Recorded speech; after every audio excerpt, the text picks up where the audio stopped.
سورة النحل آیت نمبر 81. اعوذ باللہ السمیع العلیم من الشیطان الرجیم من حمزه ونفخه ونفثه. واللہ اور اللہ تعالی جعل اس نے بنایا لکم تمہارے لیے مما اس سے خلقا جو اس نے پیدا کیا ظلالا سائے وجعل اور اس نے بنایا لکم تمہارے لیے من سے الجبالی پہاڑوں اکنانا پناہ گاہیں وجعل اور اس نے بنایا لکم تمہارے لیے سوابیل قمیص تقیکم وہ بچاتی ہے تم کو الحر گرمی سے وسرابیل اور ایک قمیص تقیکم وہ بچاتی ہے تم کو بأسکم تمہاری جنگ میں کذالک اسی طرح یتم وہ پورا کرتا ہے نعمتہ اپنی نعمت کو علیکم تم پر لعلکم تاکہ تم تسلمون تابع فرمان ہو جاؤ فإن پس اگر تولوا وہ منہ موڑ لیں فإنما بس یقینا علیک آپ کے ذمے البلاغ پہنچانا ہے المبین واضح یعرفون وہ پہچانتے ہیں نعمت کو اللہ کی ثم پھر ينکرونها وہ اس کا انکار کرتے ہیں اور اکثر ان میں سے الکافرون کافر ہیں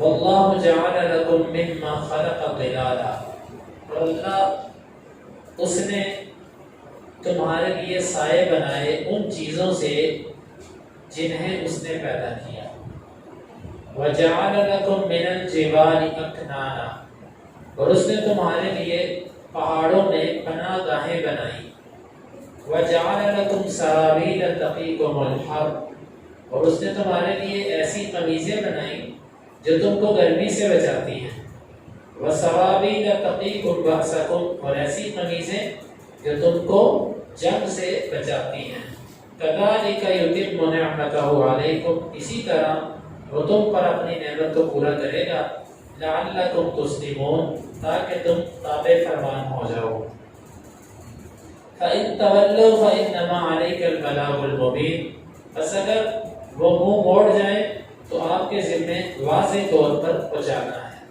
یعرفون نعمت اللہ ثم ینکرونها وہ اللہ کی نعمت کو پہچانتے ہیں پھر اس کا انکار کر دیتے ہیں وَأَكْثَرُهُمُ الْكَافِرُونَ اور ان میں سے اکثر ناشکرے ہیں کافر ہیں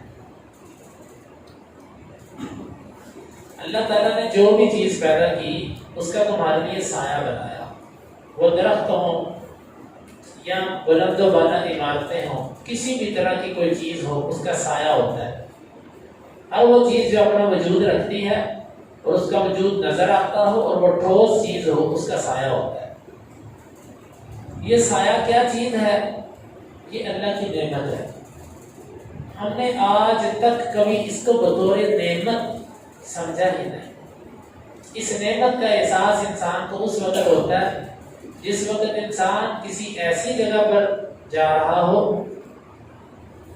جہاں پر اس کو دھوپ ہی دھوپ ہو اور اس کے پاس چھپنے کے لیے دھوپ سے بچنے کے لیے کوئی جگہ نہ ہو اور دور اس کو ایک درخت نظر آئے پھر اس انسان کو اندازہ ہوگا کہ وہ اس کو اللہ کی اس نعمت سائے کا علم ہوگا کہ سایہ اللہ کی کتنی بڑی نعمت ہے اور سایہ ایسی چیز ہے کہ اللہ کی قدرت دیکھیں ہر طرف دھوپ برس رہی ہے دھوپ ہے گرمی گر رہی ہے لیکن آپ سائے میں جائیں گے درخت کے، وہاں سے آپ کو تھوڑی ٹھنڈک محسوس ہونا شروع ہو جائے گی۔ یہ اللہ کی نعمت ہے۔ تو یہ سردیوں کے اندر دھوپ اور گرمیوں کے اندر سایہ، یہ دو اللہ کی بہت بڑی نعمتیں ہیں، لیکن اس کا احساس ہمیں نہیں ہے۔ اگر ہم ان چیزوں کو نعمتیں سمجھنے لگیں اور ہمارا مزاج یہ بن جائے تو اللہ تعالیٰ کی ہر چیز کے اندر ہمیں اس کی نعمت بھی نظر آئے گی اور اس کا شکر ادا کرنے کی توفیق بھی ملے گی۔ تو اللہ نے تمہارے لیے سائے بنا دیے، یہ اس کا بہت بڑا فضل ہے۔ وَجَعَلَ لَكُم مِّنَ الْجِبَالِ أَكْنَانًا، اور اس نے پہاڑوں پہ تمہارے لیے چھپنے کی جگہ بنائی۔ غار ہے، بڑے سے بڑا بم ہی کیوں نہ گرتا ہو اور بڑی بڑی جو ہے نا وہ دھوپ پڑتی ہو اور جتنی مرضی سردی پڑتی ہو، آپ پہاڑ کی کسی غار کے اندر چلے جائیں، آپ کو وہاں پر عجیب قسم کا سکون اور وہاں پر عجیب قسم کی محفوظ جگہ آپ محسوس کریں گے۔ یہ بھی اللہ کا فضل ہے کہ اتنا مضبوط پہاڑ، اس کو اندر سے اس نے تھوڑا سا کھول کے تمہارے لیے جگہ بنا دی، وگرنہ ان پہاڑوں کو کھودنا کس کے بس میں؟ ذرا سوچیں، پہاڑوں کے اندر جو غاریں ہوتی ہیں کون بناتا ہے؟ انسان بناتا ہے؟ انسان نہیں بناتا، یہ اللہ تعالیٰ بناتا ہے۔ انسانوں کے لیے تو پہاڑوں کو یوں کھودنا بڑا مشکل ہو جائے۔ تو یہ اللہ تعالیٰ کی دوسری نعمت۔ تیسری نعمت وَجَعَلَ لَكُمْ سَرَابِيلَ تَقِيكُمُ الْحَرَّ۔ کبھی تم غور کرو، جانور کے اندر اور انسان کے اندر لباس کا فرق ہے۔ جانوروں کے جسموں پر لباس نہیں ہوتا، انسان کے جسم پر لباس ہے۔ معلوم ہوا کہ جو لوگ لباس کو تنگی سمجھتے ہیں ان کا مزاج جانوروں والا ہے۔ جو عورتیں، جو مرد یہ سمجھتے ہیں کہ جی میرا جسم میری مرضی، میں قمیض پہنوں نہ پہنوں، میں نیچے سے کچھ پہنوں نہ پہنوں، ان میں اور جانوروں میں کوئی خاص فرق نہیں ہے۔ قمیض سے انسان ممتاز ہوتا ہے باقی جانداروں سے۔ لباس، اللہ تعالیٰ نے یہاں پر قمیض کا ذکر کیا کہ میں نے تمہیں قمیض دی۔ اور آپ دیکھیں جب گرمی کی لو چل رہی ہوتی ہے، سخت گرمی ہوتی ہے، اس گرمی میں کیا ہوتا ہے؟ اس گرمی کے اندر چہرے کو جھلسانے والی لو ہوتی ہے، ایسے چبھتی ہے گرم ہوا چہرے کو، ایسے ہوتا کہ نہیں ہوتا؟ ہاتھوں کو چبھتی ہے، لیکن قمیض پہنی ہوتی ہے، گرم لو اندر نہیں جا سکتی۔ قمیض موٹی ہی کیوں نہ پہنی ہو، قمیض کی وجہ سے جو اندر گرمی لگے گی وہ تو لگے گی، لیکن باہر کی لو آپ کے جسم کو نہیں چھو سکے۔ یہ قمیض اللہ تعالیٰ نے اس لیے بنائی ہے۔ یہاں پر ایک سوال پیدا ہوتا ہے، سردی کا ذکر نہیں کیا، یہ قمیض تو سردی سے بھی بچاتی ہے۔ تو اس کے علماء نے دو طرح کے جوابات دیے ہیں کہ یہ بات خود بخود سمجھ آ رہی ہے۔ ایک جواب یہ ہے کہ سردی کا خود بخود سمجھ آ رہا ہے، اس لیے ذکر نہیں کیا کہ قمیض اگر گرمی سے بچاتی ہے تو سردی سے بھی بچاتی ہے۔ اور دوسرا جواب اس کا یہ ہے کہ سردی کا ذکر تو سورت کے شروع میں کر دیا۔ اللہ تعالیٰ نے فرمایا تھا نا لَكُمْ فِيهَا دِفْءٌ، ان جانوروں کے چمڑوں میں تمہارے لیے گرمی حاصل کرنے کا سامان ہے۔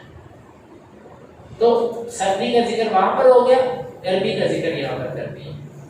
تو یہ قمیض اللہ تعالیٰ کی نعمت ہے، اس لیے یہ قمیض پوری ہوگی تو اللہ کی نعمت ہے۔ جو لوگ خاص طور پر خواتین جو اپنے لباس کو چھوٹے سے چھوٹا کرتی جا رہی ہیں، بازو بھی چھوٹے سے کر لیے، قمیضیں چھوٹی سی کر لی اور تنگ سے تنگ کر لی، یاد یہ نا پیچھے سے آدمی بیٹھے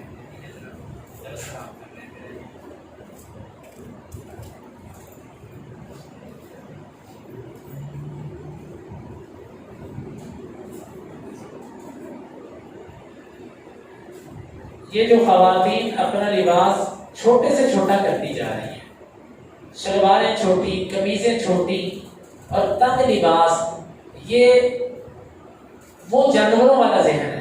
جانوروں جیسا جسم ان کو پسند ہے کہ ہمارے جسم پر بھی لباس نہ ہو تاکہ ہمارے اور جانوروں میں کوئی فرق خاص نہ رہے۔ تو اللہ تعالیٰ نے انسان کو ممتاز کیا کہ اس نے تمہارے لیے قمیض بنائی جو تمہیں گرمی سے بچاتی ہے، وَسَرَابِيلَ تَقِيكُمْ بَأْسَكُمْ، اور قمیض جو تم کو بچاتی ہے جنگ سے۔ یہاں پر قمیص سے مراد زرہ ہے۔ زرہ کیا ہوتی ہے؟ زرہ پرانے وقتوں میں ایک لوہے کا لباس ہوتا تھا جس کو جنگ کے دوران جسم پر پہنا جاتا تھا تاکہ فریق مخالف کی طرف سے جو تلوار یا جو تیر آئے وہ جسم کے اندر داخل نہ ہو سکے۔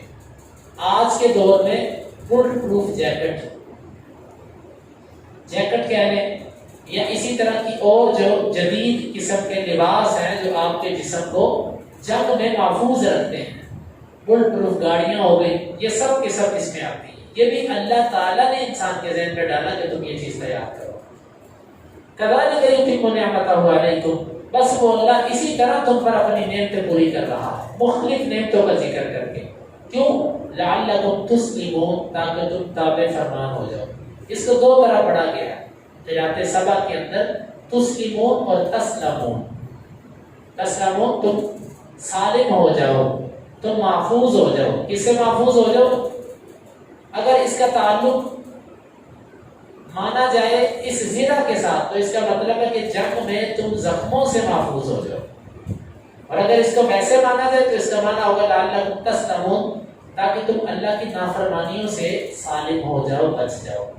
اور تسلمون جس طرح ہمارے قرآن مجید میں لکھا ہوا ہے، اس کا معنی ہے لعلکم تسلمون، تاکہ تم تابع ہو جاؤ، اسلام لے آؤ۔ اللہ کی ان ساری نعمتوں پہ غور کر کے تم اسلام لے آؤ، یہ اللہ کی بہت بڑی نعمتیں ہیں۔ فَإِن تَوَلَّوْا فَإِنَّمَا عَلَيْكَ الْبَلَاغُ الْمُبِينُ، یہ ساری نعمتیں سننے کے بعد اگر پھر بھی یہ منہ موڑیں، بالکل اس کو تسلیم نہ کریں، یعنی کہ ان نعمتوں کی طرف توجہ ہی نہ دیں، غافلوں کی طرح وہاں سے گزر جائیں، تو آپ کے ذمے صرف بچانا ہے، زبردستی منوانا آپ کے ذمے نہیں۔ یہ کون لوگ ہیں؟ یعرفون نعمت اللہ ثم ینکرونها، اللہ کی نعمتوں کو یہ پہچانتے ہیں، پہلے دیکھتے ہیں، پہچانتے ہیں، پھر انکار کر دیتے ہیں۔ پہلے دیکھا پھر انکار کر دیا۔ وَأَكْثَرُهُمُ الْكَافِرُونَ، ان میں سے اکثر کافر۔ دیکھو ان آیتوں میں ہمارے لیے سبق یہ ہے کہ اللہ تعالیٰ کی ہر نعمت کو نعمت کے طور پہ سمجھنے کی کوشش کرو۔ یہ اللہ تعالیٰ نے انسان کو عقل دی کہ وہ اتنی نعمتیں اللہ کی استعمال کر رہا ہے، اور دن بہ دن ترقی کی منازل طے کر رہا ہے دنیاوی امور کے اندر۔ اگر اللہ تعالیٰ اس کو یہ عقل نہ دیتے اور اس پر یہ نعمتیں نہ کرتے تو یہ جانوروں کی طرح ہزاروں سال پرانا جانور لے لو اور آج کا جانور لے لو، دونوں کی اندر کوئی تبدیلی نہیں ہے، دونوں کا کھانا پینا اٹھنا بیٹھنا ان کو اسی طرح ہی ہے، لیکن انسان ہے کہ دن بہ دن بدل رہا ہے۔ اللہ تعالیٰ سے دعا ہے اللہ تعالیٰ ہمیں ان آیات کو سمجھنے کی اور ان کے تقاضوں کو پورا کرنے کی توفیق عطا فرمائے۔